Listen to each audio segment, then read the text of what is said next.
Sasa bila kuchukua muda sana, nilipenda tu kuintroduce mwalimu wetu kwa siku ya leo. Nikisema ya kwamba tunakuwa tukifanya hizi seminar kwa sababu tunaamini ya kwamba watu wakikaa pamoja na kufundishwa ama na kushare information inakuwa inaleta nguvu ndani ya watu wengi. Last week nilifundisha hapa kanisani, nikaambia watu hivi: Shetani anachukua anatumia ujinga wako kukumanipulate. Sijui kama tuko pamoja. Ndio maana anaitwa mfalme wa giza. Giza sio kwamba tukizima haya mataa ndio shetani anatokea mfalme wa giza. Giza kwa lugha ya Kigiriki ama ya Kiebrania maana yake ni ujinga. Ndio maana ya giza. Ndio maana Mungu anasema ya kwamba watu wangu wanatekwa kwa kukosa maarifa. Na kinyume cha maarifa ni nini? Ujinga. Ni ujinga. Kwa hiyo kufika kwako hapa ujisikia kwamba nimekuja kuondoa aina moja ya ujinga. Sijui kama tuko pamoja.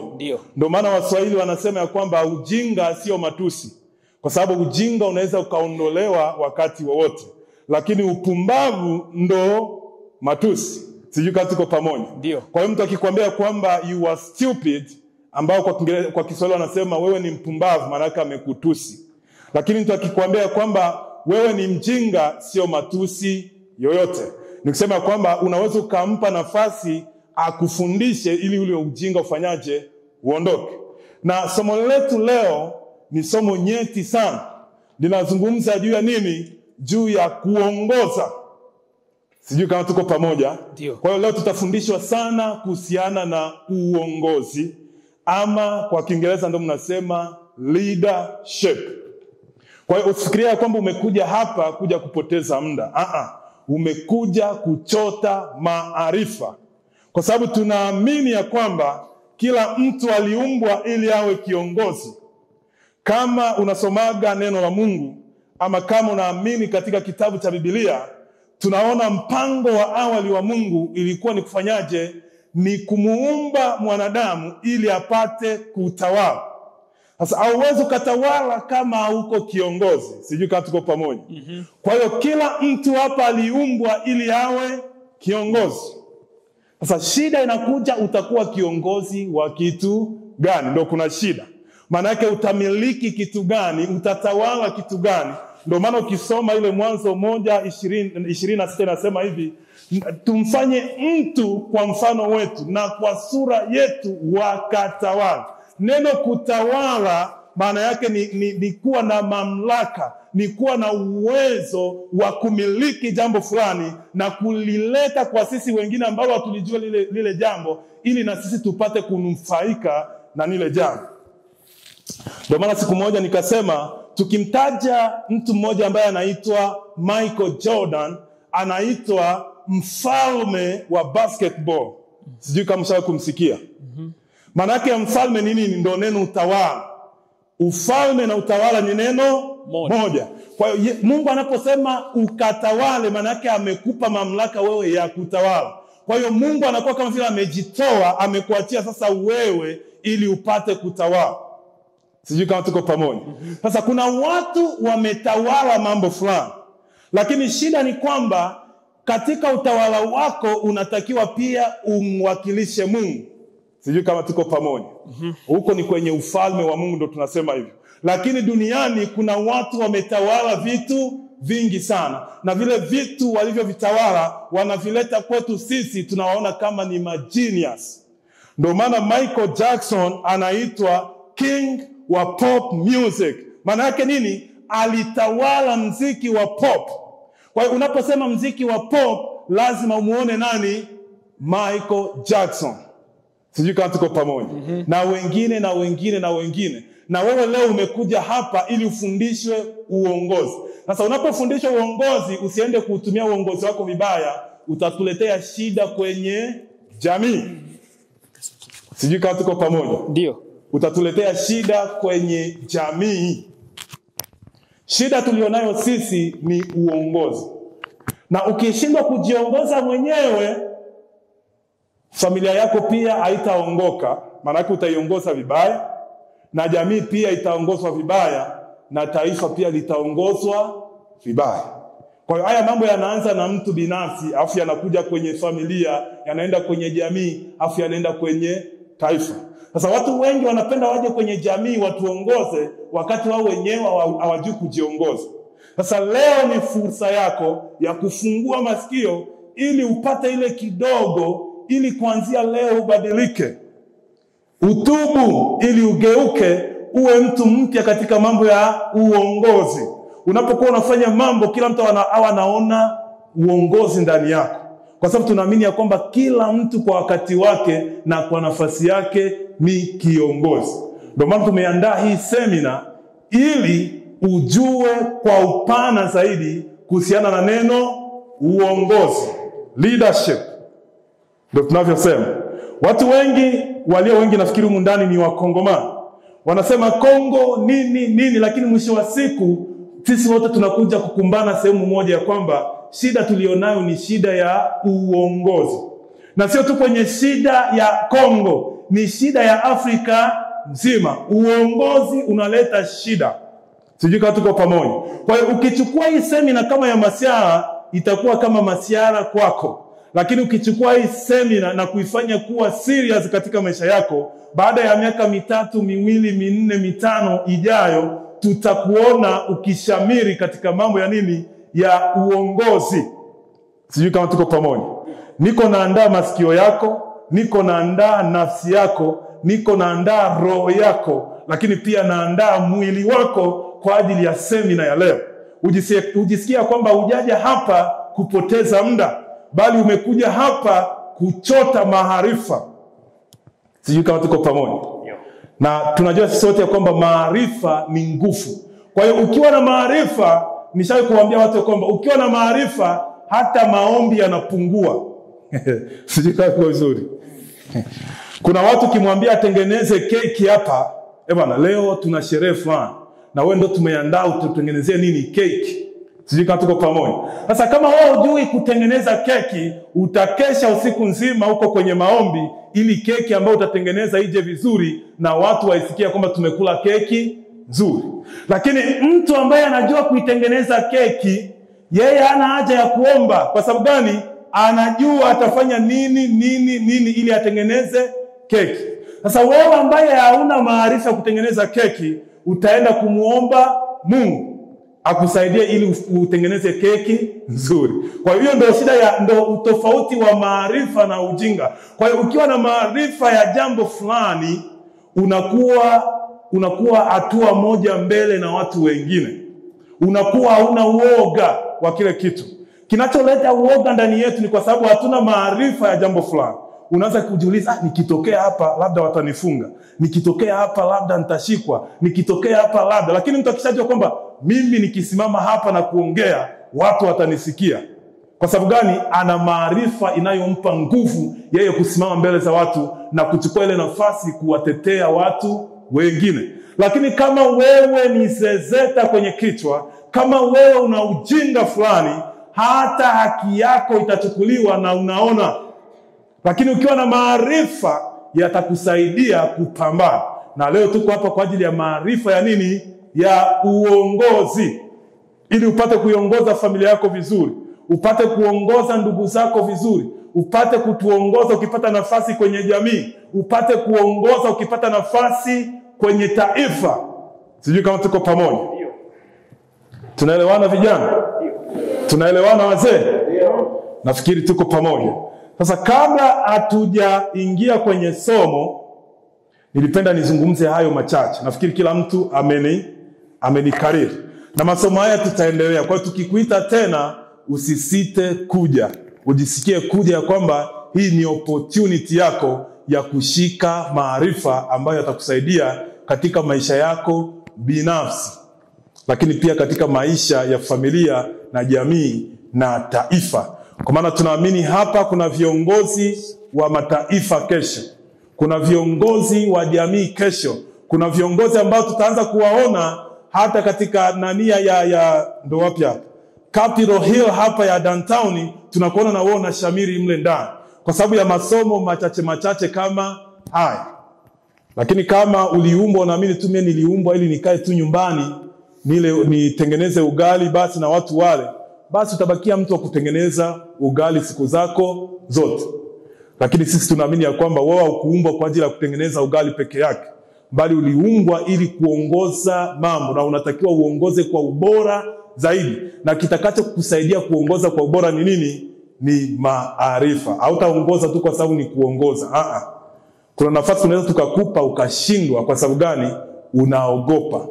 Na shetani yeye naye anachukua hiyo nafasi, anakutia chini, unashindwa cha kufanya, unashindwa kuendelea kwenda mbele. Kwa sababu ya nini? Maarifa hakuna.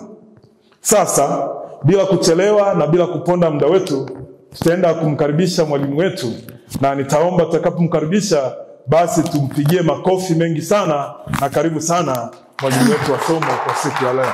Karibu. Asante. Bwana Yesu asifiwe. Amen. Habari za asubuhi tena wapendwa. Sawa. Binafsi nashukuru sana kupata muda huu kwa sababu ya kuja kupresent kwenye mada ya leadership in our community. Tunasema ni uongozi ndani ya jamii. Na pia nishukuru Mungu sana kwa kutuwezesha wote kuwa hapa. Bila nguvu za Mungu labda tusingepata nafasi ya kufika. Kuna walio wengi ambao wamezuilika kwa sababu ya sababu mbalimbali, na hivyo ni vizuri sana kumrejeshea Mungu utukufu wake kwa haya makubwa ambayo anatufanyia. Kwa majina naitwa Makala Enyonyi. Nilisomea ualimu. Na baada ya kumaliza ualimu nilikuja kujikuta kwamba nina passion sana kwenye mambo ya maendeleo ya jamii. Na kwenye eneo hiyo sasa hivi ninaandika, ina maana niko naandika pia, ni mwandishi, lakini pia napenda kuzungumza kutokana na yale ambayo naandika. Na hicho ndio kinanifanya na kuwa certified public speaker. Nilifuatilia pia masomo ya public speaking, lakini pia kuandika. Kwa hiyo kwenye maeneo hayo yote mimi niko expert. Bwana Yesu asifiwe sana. Kwa hiyo ambaye anasimama hapa mbele yako ni mtu ambaye amesomea kile ambacho anakifanya. Sasa basi, moja ya conception mbaya sana ambayo tunayo ndani ya jamii yetu ni kufikiri kwamba sisi sio viongozi, kama alivyosema msimamizi. Na hii ndio sababu walio wengi hawakufika leo, kwa sababu walipoona teme ambayo ilikuwa kwenye flyer wakasema mambo ya uongozi bwana. Lakini nataka nikuambie kwamba hiyo conception ni conception mbaya sana. Ukweli ni kwamba wewe ni kiongozi, tena ni kiongozi mkubwa sana. Kwa sababu katika maisha hakuna kitu kigumu kuongoza kama mawazo yako na hisia zako. Kwa hiyo kama wewe unakuwa na hisia na unakuwa na mawazo na unakuwa unaweza kusimamia hayo mambo, yani ina maana kwa tayari umesha jiqualify kuwa kiongozi. Lakini tofauti na hapo tu, kwanza kuna mambo mengine mengi ambayo unatakiwa kutawala. Yapo ambayo tutayaona. Na nikwambie kwamba mpaka tunaenda kumaliza somo hii siku ya leo, napenda kila mtu aamini ndani mwake kwamba kumbe mimi ni kiongozi. Lakini pia tuamini kwamba uongozi sio nafasi. Kwa sababu kuna wale watasema kiongozi mpaka ukuwe na nafasi, uchaguliwe, ukuwe unaitwa secretary, ukuwe unaitwa president ndio utakuwa kiongozi. Uongozi sio hivyo. Uongozi ni service, contribution, kile unachokifanya, tatizo unayoitatua pale unapoishi. Tayari unaanza kujiqualify kwamba wewe ni kiongozi. Na ukweli ni kwamba kila mmoja wetu hapa ana nafasi ambayo ana uwezo fulani, ambao anaweza kutumia ile uwezo kutatua kitu fulani ili tumuite kiongozi. Tuko sawa viongozi? Ndio. Kwa hiyo wewe ni kiongozi mkubwa sana. Na acha nikwambie,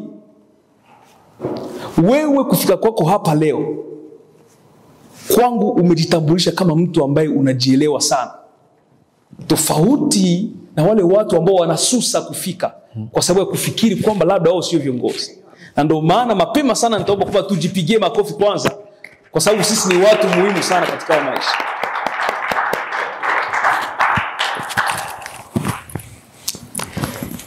Yes.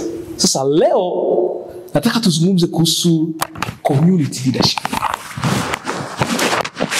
Na leadership ni moja kati ya subject pana sana, ni kubwa. Utafiti unaonyesha kwamba kuna maelfu ya vitabu ambavyo vimeishaandikwa ndani ya subject ya leadership. John Maxwell ambaye ni expert kwenye masuala ya maendeleo binafsi na ameandika sana kwenye masuala ya uongozi, ameshaandika vitabu 74 kwenye subject ya uongozi. Sasa siku moja walimuuliza John Maxwell, kwa nini unaendelea na unapenda kuandika sana kuhusu mambo ya uongozi? Jibu waliotoa napenda unifuatilie kwa makini sana. Alisema kwamba a leader is a problem solver. And in order to solve problems, you need to have a right knowledge, right informations. Na maana kwamba kiongozi ni mtatuzi wa matatizo. Na ili kutatua matatizo vizuri, lazima uwe na ufahamu sahihi kulingana na yale matatizo. Hii inataka kutuambia kwamba kama huko personal leader, huko kiongozi wa maisha yako, usipokuwa na enough information, unaweza kufeli sehemu fulani. Ina maana kwamba hata kama hauna nafasi au uiti president, unatakiwa kila siku uwe unatafuta maarifa. Kama nilivyowaambia wakati uliopita ni kwamba kile unachokijua ndio kinachokuongoza katika maisha yako. Lakini pia ndio kinachokulinda kile unachokijua.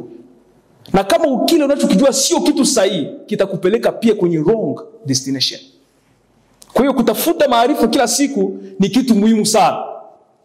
Viongozi tupo. Asante sana. Kwa hiyo hicho ni kitu cha kwanza ambacho nitaka nikuonyeshe. Lazima tu tunakuwa na nafasi ya kuja kutafuta maarifa. Sasa nataka tuzungumze kwanza kuhusu majukumu ya uongozi. Majukumu ya uongozi. Na nikisema kuhusu majukumu, hapa namaanisha kuhusu expectation, matarajio. Mtu akiitwa kiongozi, tunatarajia nini kwa ule mtu? Ina maana mimi kiongozi natakiwa nijue watu ambao ninawaongoza wanatarajia nini kutoka kwangu. Lakini pia wale watu ambao mimi nawaongoza wanatakiwa kujua wanatarajia nini kutoka kwangu. Kwa sababu bila hivyo, either mimi nitawapatia wrong service, nikifikiria kwamba hapa nimewasaidia, kumbe hakuna ambacho nimewasaidia. Kwa nini? Sijui majukumu yangu. Lakini pia kuna wrong service kutoka kwa kiongozi ambao tunaweza kuipokea na tunafikiria kwamba tuko sawa. Wanasiasa wanatumia kitu sana. Inapofikia wakati wa makampeni, wanaenda wananunua makayabo, wananunua mikeke, wananunua vitenge, wanakuja kwa kijiji fulani. Hey, mnichague. Anawapa watu vile vitu. Watu wanafikiri kwamba ile ndo service ambayo kiongozi anatakiwa kuwapa. Na hao watu wakisharubuniwa hivi wanakuwa ni wagumu sana kubadili. Wanasema wetu ni fulani, namba fulani ndio wetu. Jua nini? Alitunulia vitenge. Come on. Yawezekana kwamba kitenge sio service au sio huduma ambayo kiongozi anatakiwa kupatia. Kuna huduma nyingine, na ndio huduma nataka nikwambie. Na hii pia nataka kutuambia kwamba kumbe ndani ya community zetu tusio wajinga. Kuwa mjinga sio tusi kama alivyosema msimamizi. Kuwa ujinga maana yake ni kwamba haujui kitu fulani tu. Na kila mtu ni mjinga ndani ya kitu fulani. Unajua vitu vya avion. Uko mjinga ndani ya vitu ya avion, lakini kuko vitu unajua. Kwa kila mtu duniani kuna kitu ambacho hakijui. Ana ujinga sehemu fulani. Sasa ukiona watu wenzetu wa huko wanavyokuwa, mfano akiona hii ndio mfano ambao uko popular, unaweza kaiona popote. Wanakuwa na arrest mtu fulani, unakuta citizen, mtu hapa anatoka na simu ana record. Alafu ule polisi akitaka kumu-arrest, ule mtu anatoka, no, I know my right. Natakiwa kurekodi. Na anasema na precision, anasema na jamii. Kwa nini? Anajua sheria. Anajua haki zake. Na sisi tatizo ni kwamba tunapokosa kujua kwamba tunatakiwa kupokea hiki na hiki kwa uongozi, viongozi watatupatia huduma isiyokuwa ya kwetu na tunakubali. Kuna viongozi ambao tunawatetea leo lakini wanachotupatia sio cha kweli. Na tunasimama pale sasa, huyu ndio kiongozi. Kwa nini alitupatia makanga? Kweli kupewa kanga na kiongozi. lazima ujue huduma ambazo kiongozi anapaswa kupatia. Kiongozi pia lazima ujue ni nini watu wanatarajia kule. Usiende kupatia watu makayabu asema umesaidia watu. Tuko sawa viongozi? Ndio. Sasa jukumu ya kwanza ya kiongozi ni nini? Jukumu ya kiongozi ni nini ambayo tunakutarajia wewe kama kiongozi? Ndani ya familia, kiongozi. Ndani ya jamii, kiongozi. Ndani ya society, kiongozi. Ndani ya nchi, tunatarajia nini kutoka kwako? Kitu cha kwanza, na kabla ya kufika hapa, wote nikuambie kitu ambacho moja kati ya viongozi wakubwa ambao historia haiwezi kusahau. Alikuwa ni Mgiriki anaitwa Alexander the Great. Sijui kama mshawahi kumsikia. Alexander the Great alisema msemo wake mmoja kusema kwamba a group of lions led by a sheep will be defeated by a group of sheep led by the lion. Alisema hivyo. Kundi ya simba ambayo inaongozwa na kondoo itapigwa au itashindwa na kundi ya kondoo ambayo inaongozwa na nini? Na simba. Kuna mtu mmoja nilimwambia hivyo jana akasema it's impossible.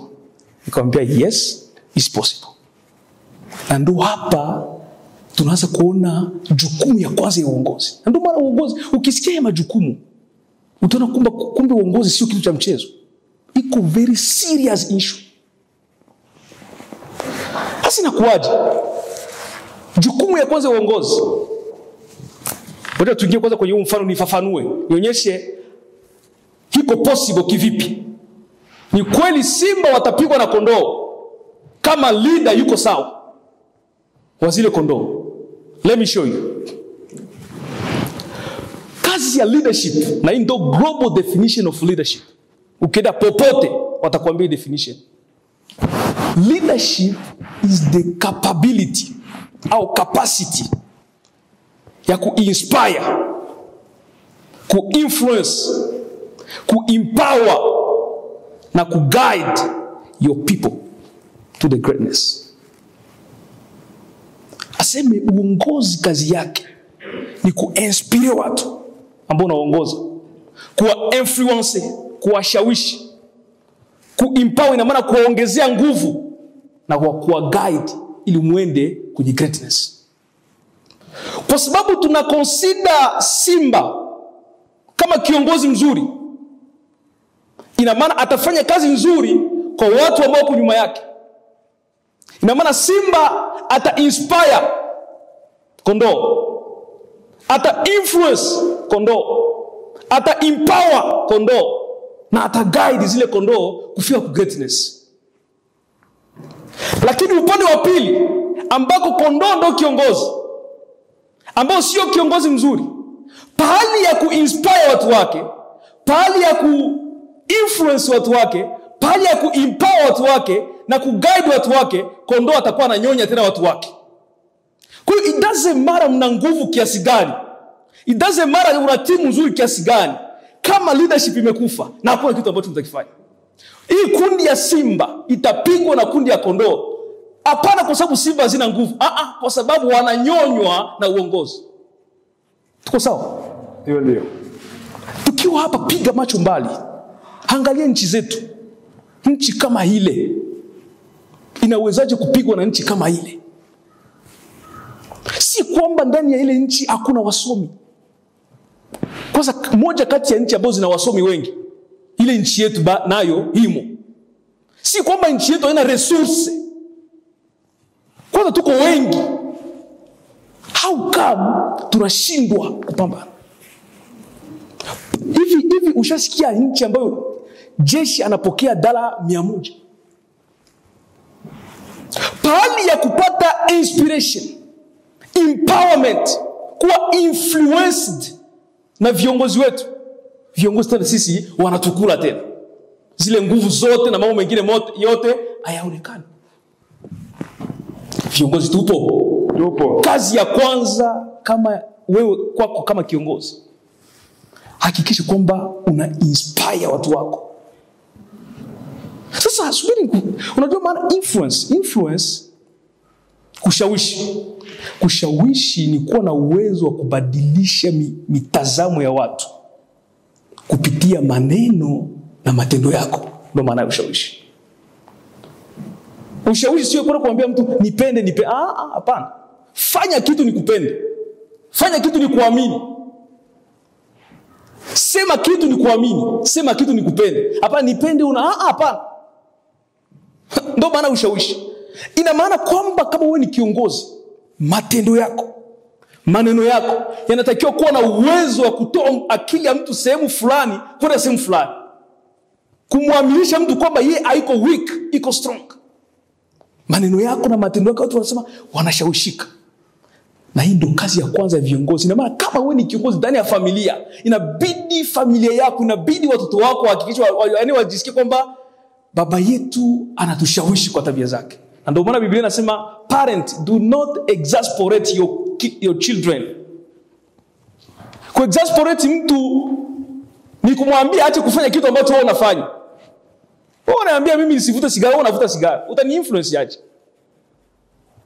Tuko sawa? Ndio. Uongozi. Kwa hiyo service ya kwanza ya kiongozi popote pale ulipo katika maisha yako, wewe kama kiongozi, tafuta kuinspire watu. Na pale sio vitu sasa ya kuomba jamani, fanya vitu ili watu kukubali kwa kile ambacho unakifanya.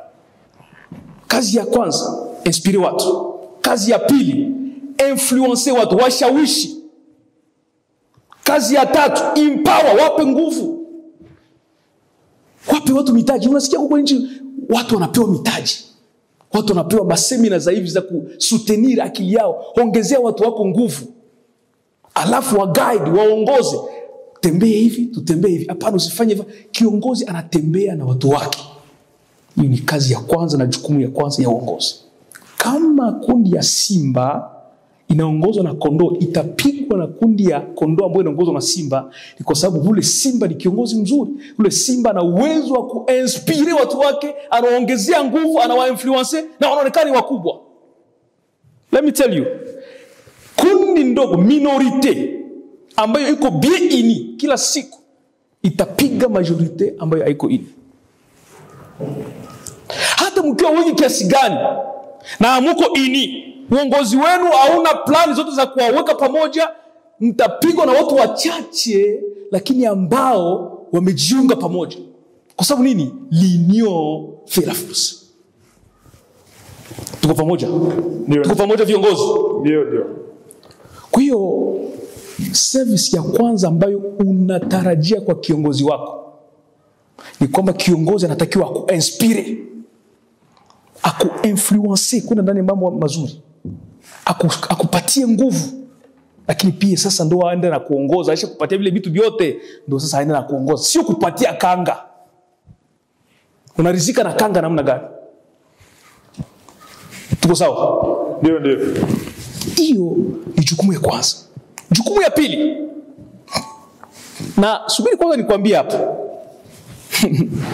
Tunasema kwamba celui qui ne sait pas ce qu'il cherche, il ne saura jamais ce qu'il va trouver. Nakupa mfano. Kama hujui kile ambacho unakitafuta, hautajua kile ambacho unakipata. Kulikuwa mtu mmoja alikuwa anatafuta mkate. Tafuta mkate jalalani, tafuta. Kufika hivi akaona begi ya pesa. Akafungua pesa. Sasa sitafuti pesa, natafuta mkate. Akaacha ile begi ya pesa, akaendelea kutafuta mkate. Anashindwa kuelewa kwamba kile ambacho amekipata pale ni mikate na mikate na mikate na mikate.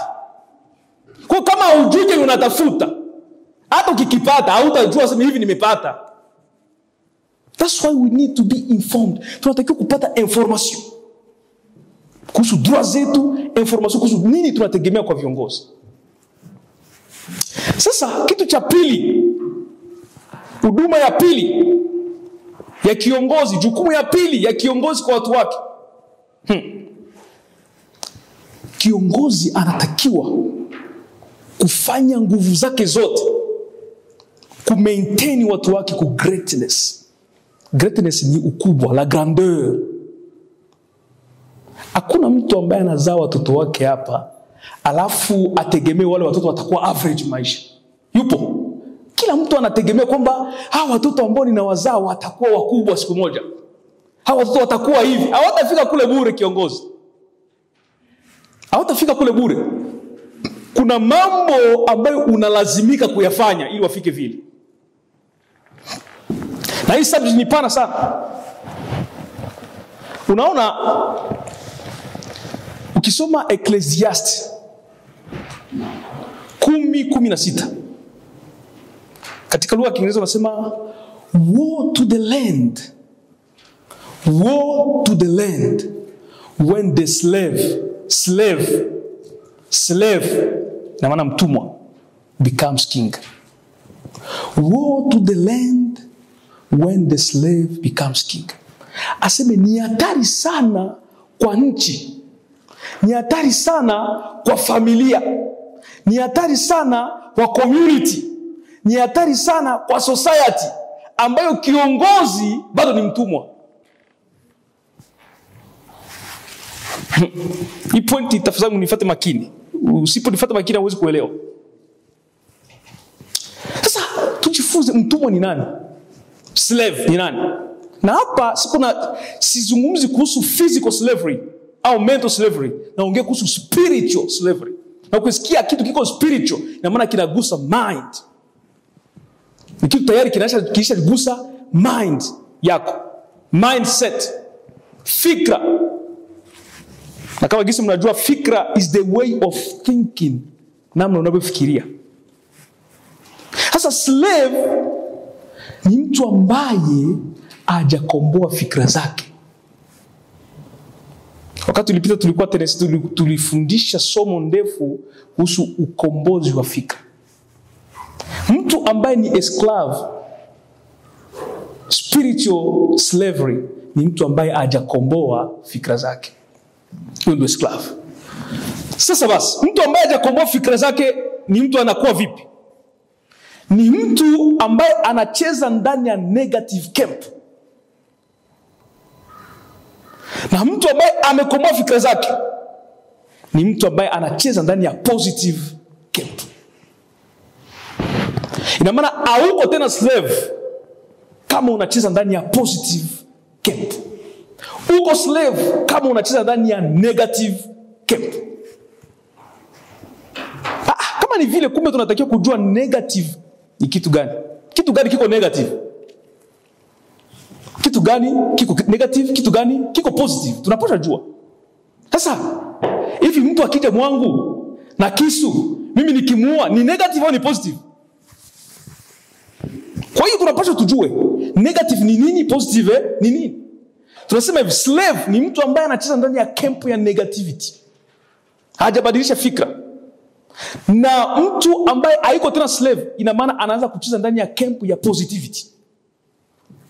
Negativity, nisikilize hapa kwa makini, ni mtu ambaye anafanya mambo ambayo yako nje ya haki ya wanadamu, nje ya sheria zilizowekwa. Wewe tayari unacheza ndani ya camp ya negativity. Kwa hiyo kiongozi, leo, kuanzia leo, ukiua mtu ili upate pesa, unacheza ndani ya camp ya negativity. Kuna nchi ambazo zinajitajirisha leo kwa sababu ya kumwaga damu za nchi zingine. Huko ndo naenda. Kuna watu ni matajiri leo, lakini hawakupata zile pesa kiwalali. Ni kwa sababu waliumiza mioyo ya watu wengine huko. Tayari wale watu wako wanacheza ndani ya camp ya negativity. Automatically. Sasa, kazi ya kiongozi ni nini? Ni kuhakikisha kwamba watu wako, nchi yako, jamii yako, familia yako mnafikia greatness. Lazima uongoze watu ku greatness. Uongoze watu kwenye ukubwa fulani, kwenye mafanikio, lakini in the right way. Na hapo ndo kuna mziki. Nitafanyaje sasa nipate utajiri Itafanyaje sasa niendeleze nchi yangu, niendeleze familia yangu, nipate mafanikio ndani ya nchi yangu kwa njia sahihi? Ndio shida. Kwa hiyo hii conception inataka kutuambia kwamba kuna maraisi ambao bado ni maslave leo. Kuna viongozi wa macommunity ambaye ni maslave leo. Kuna viongozi wa mafamilia ambao ni maslave. Kwa nini? Kwa sababu wanapenda kweli kufikia greatness ya kile ambacho wanakiongoza, lakini ni au detriment ya vitu vingine. Wanaua kwanza ndio wanapata, wanapora ndio wanapata. Kwa hiyo hakuna kitu kigumu kama upate kitu ambacho kiko clean, yani ukuwe na success ambayo iko clean. Na ndio kisi kiongozi unapaswa fanya. Hakikisha kwamba unafikisha nchi yako sehemu fulani, unafikisha jamii yako au familia sehemu fulani, ukuwe na success ambayo iko clean, ambaye haina mambo ya mikato. Viongozi tuko pamoja? Ndio. Nafikiri moja ilikuwa ngumu kumeza hii, na ilikuwa ni ngumu pia kuielewa. Kwa hiyo nafikiri baadaye tutaruhusu maswali. Hiyo ndio jukumu ya kiongozi. Tunategemea hapa, ngoja nifanye sentence kidogo. Tunategemea kwamba kiongozi ataweza kutu inspire, ataweza kutu influence, kiongozi ataweza kutu empower, kutuongezea nguvu, na kiongozi ataweza kutuongoza. Hicho ni kitu cha kwanza ambacho tunakitegemea. Kitu cha pili, kwa vyovyote vile ambavyo kiongozi atafanya, tunategemea kwamba atatuchorea njia za kufikia mafanikio bila kugusa pembeni, bila kwenda kinyume na haki za watu wengine, bila kwenda kinyume na sheria. Na hapo ndo kuna mziki. Na ndio maana sisi ambao tulisoma histoire, nafikiria mnakumbuka pia, mlikuwa mnasikia hii terme sana. Mnasikia kwamba à l'époque des rois fainéants, l'empire a connu sa décadence. À l'époque des rois fainéants, l'empire a connu sa décadence. Ina maana kwamba empire ilianza mwanzo kule. Wale watu wote ambao huko na waongoza, huko wengine waliwaongoza, walikuwa na the same resources, kila kitu, lakini wali keep up. Empire ilikuwa na nguvu, empire ilipambana, watu walikuwa right. Wewe kuchukua empire inaanguka. Ina maana wewe kiongozi, wewe ndio uko fenea. Wewe ndio umeshindwa ku maintain vitu vya huku na huku, ukae hapa katikati. Kwa sababu gani? Ufikie greatness in the right way, ufikishe watu wako pale vizuri bila kuangalia huku au huku. Tuko sawa viongozi? Ndio. Hapo nitaka nizungumze kuhusu jukumu au majukumu ya viongozi. Ni nini tunatarajia kutoka kwa viongozi wetu? Sio kupewa kanga na unarizika, hapana. Kuna mambo mengine ambayo yanatufikisha mbali zaidi. Na baada ya kuzungumza kuhusu hiyo point, napenda sasa tuone hivi uongozi ni nini? Leadership. Uongozi ni nini? Kumbuka, mpaka unatoka hapa unatakiwa kuamini kwamba wewe ni kiongozi. Lakini pia unatakiwa kuamini kwamba uongozi sio position. Uongozi ni contribution. Uongozi sio nafasi. Uongozi ni service ambayo unatoa kwa watu. Ndio uongozi. Lakini pia nitakuempower leo na nitakuinspire. Wewe ndio uko solution ya tatizo fulani ambayo inaendelea ndani ya familia, ndani ya jamii yako, ndani ya kundi ya kwaya, popote inabidi uonekane. You need to show up na kufanya kitu. You need to be a solution provider. Sasa nataka tuone uongozi ni nini. Global definition ya uongozi ndio ile nimeshawapo. Uongozi ni uwezo wako wa kuinspire watu, kushawishi watu, kuongezea watu nguvu na kuwa guide, kuwaongoza ili kufikia ukubwa au mafanikio. Huo ndio uongozi. Na huu nafikiri John Maxwell, hii ndo definition yake pia ambaye John Maxwell ni moja kati ya expert. Utaenda kumtafuta, utamgoogle. Iko very influential when it comes to personal development hapa Amerika.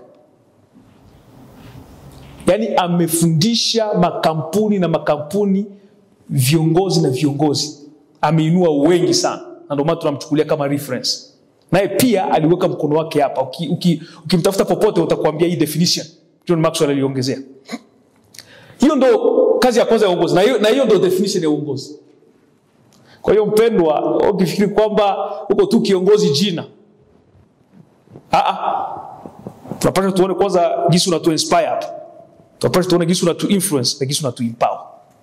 Kitu cha pili, na hapa naomba makini pia, hii ni definition ambayo inatupatia mwangaza zaidi, kwa sababu mimi napenda ku break beat down.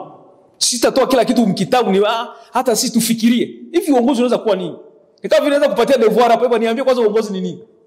Unaweza kanipatia, tunaweza tukapata majibu hapa na ambayo yanaweza kutusaidia tena mazuri sana.